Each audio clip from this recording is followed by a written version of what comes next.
Okay, first thing, my name is Nick McClellan from After Hours Productions, and we are here on the Allen and Heath SQ-5. This will just be kind of a comprehensive operational overview as opposed to an in-depth tutorial. This will just be how to navigate around the board, how to do the basic things that we need done to make Sunday morning services function.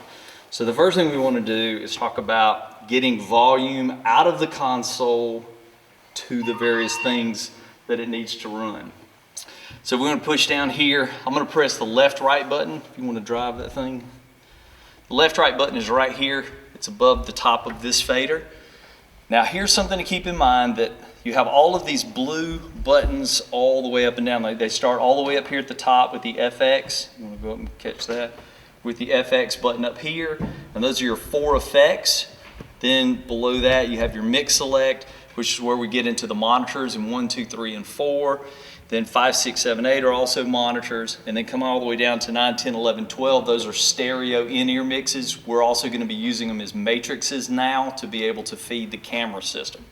So as you'll notice, when you press a button, like we've pressed the left and right, you'll notice that it illuminates when it is on. And if I press something else, it goes off. If it's off, obviously it's not functioning. So when I press this, the left and right now lights up, and what that means is that the fader here is going to now be controlled by whichever one of these buttons I have. So when I have the left and right button pressed, that master fader will now be the master volume for the left and right, and we're only referring to master volumes at this point of an entire mix. I'm going to explain that in just a second. Okay, let's go over to mix 1. So if I press mix 1, you'll notice that the faders jump. So I'm gonna go back and forth between them so you can see the difference, okay? Just keep it on the fader bank. So when I press left and right, you'll notice that the faders jump to one position, and as soon as I press the mix 1 button, the faders jump.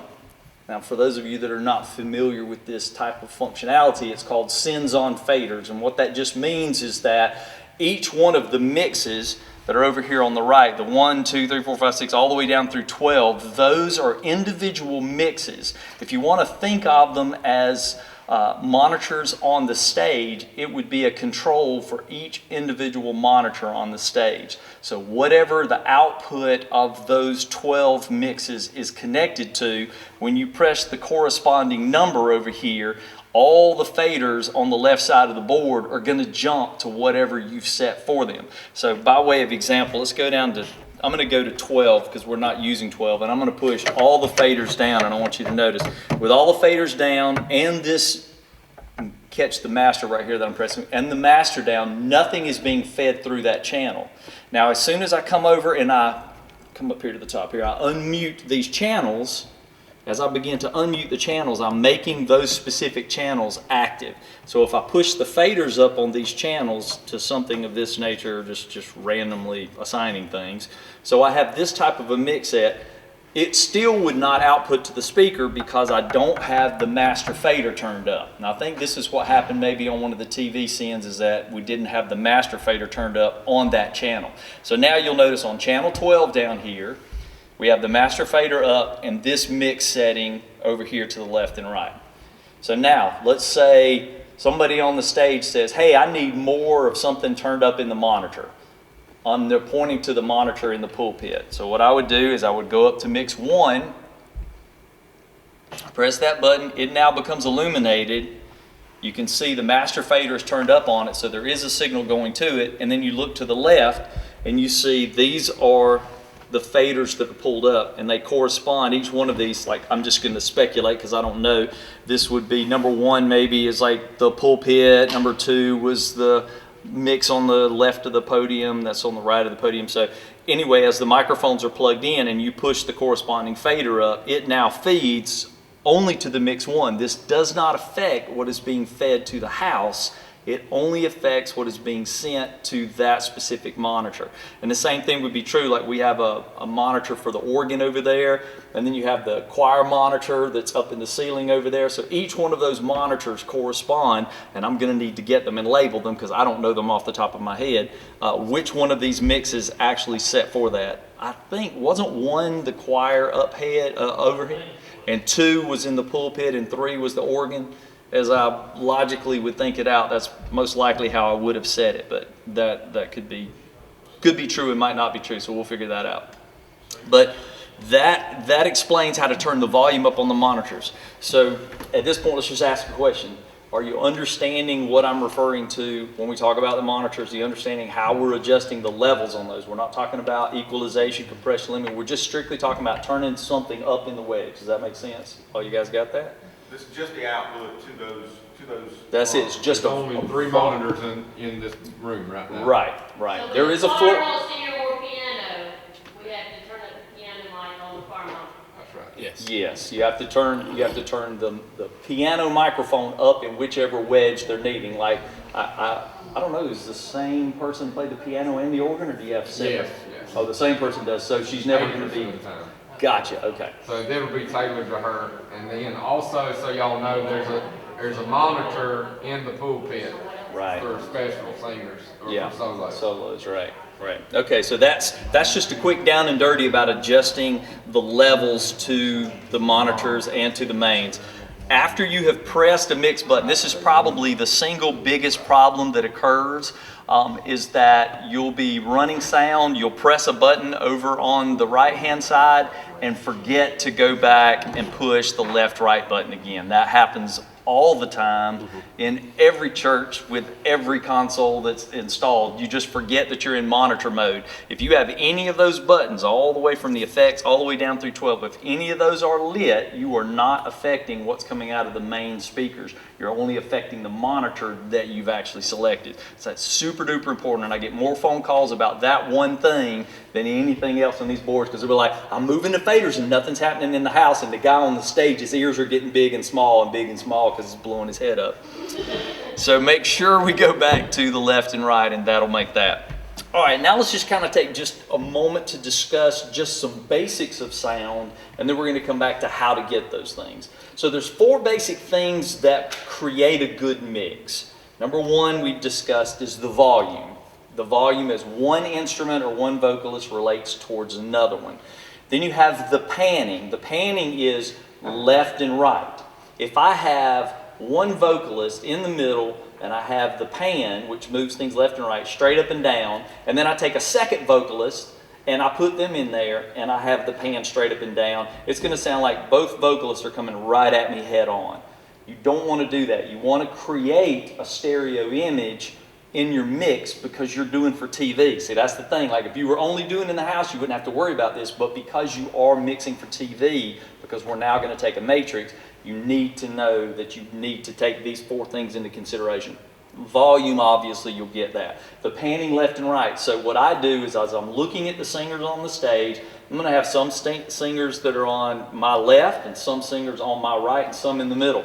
I use my microphone pan to mimic what I'm seeing on the stage. So if you just kind of think, pan like what you visually see. If singer number 1 is over there, I'm going to pan to the left. If singer number 2 is on that side but not quite as far, I pan almost there. And I make the actual panning knob match, and this is the pan knob on the specific channels right here. It's labeled pan, and you'll see left and right below there. But I'm going to physically make those move. Now what that does is that creates space. It makes your eyes and your ears hear and see something that makes sense. It's why a lot of the sound systems that I've come behind where they would do what they technically call surround sound is the pastor would speak and they would have the pastor coming out of the organ speakers that are in the back of the room. Well, that doesn't make sense because you're hearing the pastor's voice from the pulpit, but you're hearing the sound from the sound system coming out behind him, and it messes with your head. It's not natural. So you want the sound to mimic what you see as closely as possible. So there's your pan knob right there. So when you select a channel, your pan knob becomes active and you have the ability to turn it right there. So let's just do that real quick. When I select a channel by pressing the green button on that specific channel. And to affect the pan, I go to the pan knob. You'll see the green light lit on top of it. And I can turn it to the left and the light will go to the left. I turn it to the right and the light will go to the right. So that's how you can determine your panning left and right. Okay, the second thing in there is the space that's created by effects. Now I notice most sound guys that are not accustomed to doing live sound, they stay away from effects because it can make things get really weird, but it can also add a great depth of clarity to the vocals. One of the TV issues that we have often in new facilities that I'm going into is that they say, well, everything just sounds blah, it's just plain. And that's because they're not panning and they're not adding effects. Effects are extremely important because what effects do is they move things forwards and backwards. So a pan moves things left and right. Effects move things forwards and backwards with either delay or reverb. So the more reverb you put on something, the further it moves that instrument or that vocal from the source. The less reverb you put on, the more in your face it is. So I like to take all my background vocals and bathe them in a nice reverb because I want my soloist to stand out a little bit, and I want my background vocals to blend like one voice, pan stereo, and set back just a little bit. So I will use reverberation on my lead singer, but I also add a little bit of delay. So a reverb and a delay combination make the main vocals stand out more, and then the reverb blends all the background vocals. So it's super important. So then the other thing that you have that affects it is the equalization. Now this is a real important thing, and if you listen to an instrument, this is the traditional way most people do it. They'll say, hey Matt, go play your guitar and let me hear what it sounds like. And so Matt gets up there and he plays his guitar and they're like, I don't know, it just doesn't sound right. So they start adjusting the EQ to make his guitar sound right. But what the problem is they're adjusting that guitar by itself. And when you adjust an instrument by itself, you're not taking into consideration what other instruments are up there on the stage that may be imitating or duplicating the same frequencies that that guitar is. Case in point, we're going to do what's called shelving. If you're playing the bass guitar, I don't need the rhythm guitar to be in the same lower end frequencies of the bass guitar, because what that's going to do is it's going to muddy the mix up. So what I'm going to do is I'm going to do a shelving equalization technique, and I'm going to cut the low end out of the guitar so that the bass guitar stands in the zone where it sounds the best, the acoustic guitar stands in the zone that it sounds the best. There's certain other instruments that are similar in tonality, like the piano and the guitar. The guitar is a brighter instrument, so it's going to resonate in certain frequencies because we're going to accentuate those frequencies in the guitar. But at the same time, the piano is a well-rounded instrument, meaning that it covers the entire spectrum. So what I have to do is I have to ask myself the question, what is the featured instrument in this situation that I'm doing? Is the piano the main lead instrument? And if it is, I'm going to make the piano sound good by itself, and I'm going to filter in all these other instruments around it to make the piano be the featured instrument. And then I'm going to put my vocals in there. So we're basically dealing with two different things. We're going to equalize the instruments to sound good together. We're going to EQ the vocals to sound good together. And then we're going to overlay the two and create one mix from that. And we do that through a couple of different things. So let's go back over these again. So we have volume, obviously how loud one thing is against another. We have pan, which is moving things left and right. We have our effects, which is forwards and backwards. And then we have our equalization, which we're going to talk about shelving a little bit more. And shelving is what I was just was broaching the subject of sonic space for each instrument. So this is where understanding the frequencies of an instrument help dramatically. So a bass guitar is generally from about 250 hertz and down. So it's going to be the low end of the register. So if we go into a specific channel and we touch the equalization, you'll notice that the EQ starts at 0 and it'll go up to 20K. So it's 0 to 20K. Some of these are actually 20 to 20,000, which is 20K. So you can see within that there's the opportunity to make your equalization adjustments in there. So if I'm going to take a bass guitar and I want it to do 250 and down, then what I'm going to do is I'm going to put a low pass filter from 200 up. So what it'll do is by putting the high pass filter on it, it's going to reduce all of the frequencies that would go above 250. So I want 250 up to go away, and I want everything from 250 down to go.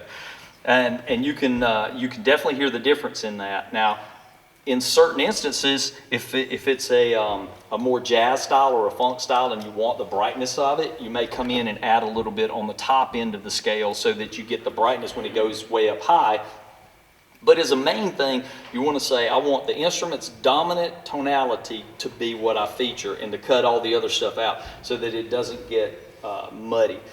Vocals are tremendously muddy in general when you get, 3 guys and 3 girls singing together. It gets real easy to get super muddy. So what I do is I go in and I roll out a lot of the low frequencies. I'll put a high pass filter and take out a lot of the low frequencies because they're not really adding anything intelligibly to the mix. They just muddy it up because you have so many instruments that are going to end up occupying that space from about 100 to 500 that if you don't address that area, you're going to end up with mud in your mix, and it's just not going to have the clarity that you need for TV, because there again, it's one of the important things that we're dealing about is not just what you're hearing here. You have to say, how is that going to translate to TV? Those little bitty TV speakers aren't going to produce subwoofers anyway. I mean, some people have home surround sounds, but the average person is going to be listening to it on their phone, or they're going to be listening to it on their standard TV, and the volume is going to be the only thing that happens, but the low end and the high end are kind of going to get blown away. So we have to be able to address those things to not overrun the TV speakers. So that's where we're going to use the high pass and the low pass. A high pass filter just means we're going to let everything from a certain frequency in a higher range, we're going to let it go through. When we do a low pass filter, that means we're going to take everything to a certain point then below and stop it. So that's how those two relate to each other. Quick question. Sure. All right, so when you're doing the house speeds speaker and you have said all this, is that going to stay the same for the camera feed? Yes. Okay. Yes. So you don't have to split it up? Okay. No, it'll stay the same for that. You can set the matrices to be pre or post. If we set them to be such that all of your effects, that's what we're going to do. We're going to set a pre-fade. That way, when you make it sound good here, it's going to sound the same way on TV. Yeah, so that's where that goes. Okay, so let's go back over those 4 things real quick and we'll move on to the next thing. So we have our volume control, we have our pan, left and right, we have our effects, forwards and backwards, and we have our equalization. So we want to make sure that each instrument occupies visually in the mix where it's supposed to be, and then auditorially you want to hear the frequencies that that instrument mainly produces as its feature, and put those in the mix and take out the other frequencies that instrument or vocal would reproduce that aren't adding to the mix, they're just building on top of. Okay, so let's go to an actual channel and let's start looking at it. So when I press the select button on the channel, you'll notice that a whole lot of stuff pops up on the screen here. Depending on what we're actually looking at, this is a touch screen, I can touch the screen and you'll notice that it moves between things. So as you want to adjust something, the cool feature about these boards is you have this master knob down here at the bottom. And what this does is whatever you touch on the screen, that knob, whoop, let me get back into the right thing. You turn the light off back there? Did I turn the light? No, turn the house lights off. Oh, yeah. Or is it over there? Is it on the board? Yeah, just turn it off. There we go. Oh, much better. Got the glare off. All right. Well, that's not working on that screen. Anyway, so let's It'll highlight whenever you're able to. Maybe that's what I didn't do. I didn't highlight it enough. No, the button, it's finicky. It's a highlight whenever it gets hot. But for some reason it's not Yeah. on. Whatever you touch on the screen is supposed to move. We'll check that out. I know the preamp button here is working. So let's go back into this and I'll figure out what that is here later. But so the preamp, the very first, we're just going to go down this row of buttons right here. The very first is your preamp. This is establishing when the signal is strong enough on a specific channel. Now, if you'll pan down here just a second, you'll see that there is a blue light down here. When the preamp level is set correctly, that light is actually going to flash solid, and I think it's green. It goes to solid green when you've got the signal level. So basically what I would do is I would plug into the board or onto the stage. I'm going to take my bottom fader down here. I'm going to take this bottom fader and I'm going to set it at 0 to begin with. And then I'm gradually going to begin turning this preamp knob here at the top. Catch up, there we go. I'm going to turn this preamp knob at the top until the light down here turns green. So when it turns green, yeah, I think we're as far out as it can go.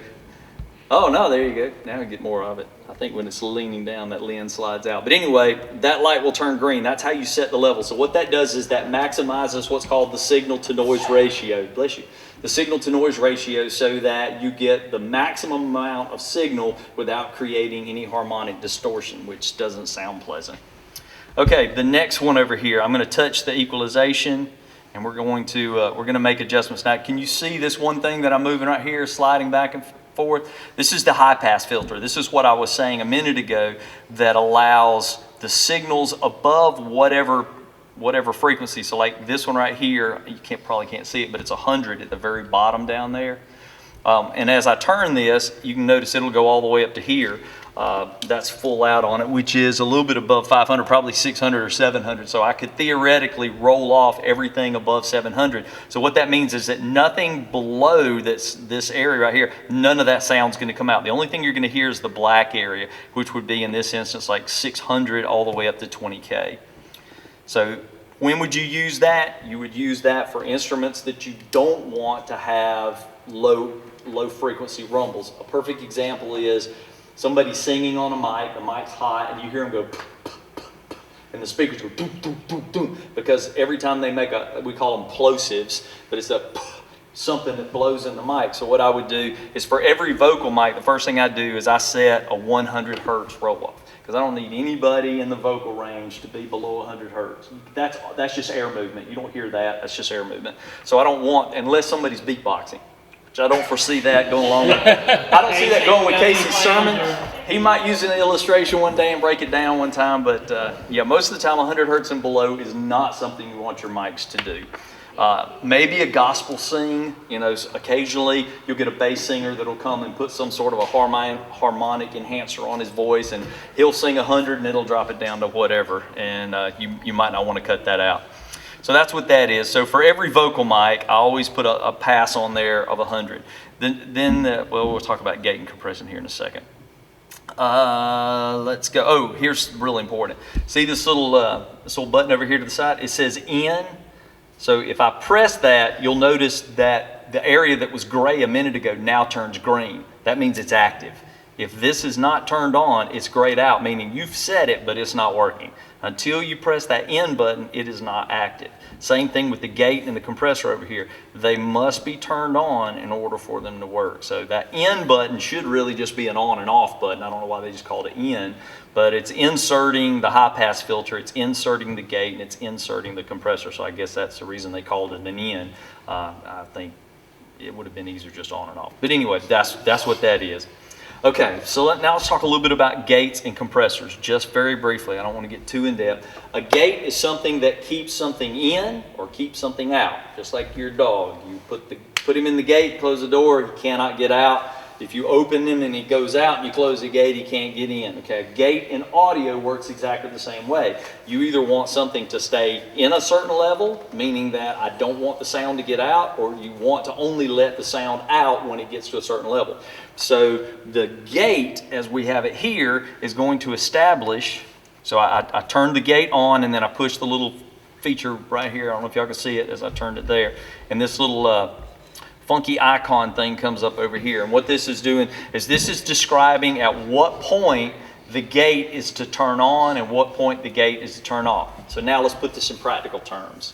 Okay, you don't have a drum kit up there, but I'm going to use a drum kit because it'll be easier to understand. So on a drum kit, you have two drums sitting side by side, tom 1 and tom 2. Okay, when I hit tom 1, I want tom 1 to be heard, but I don't want tom 2's mic picking up tom 1, because if it does,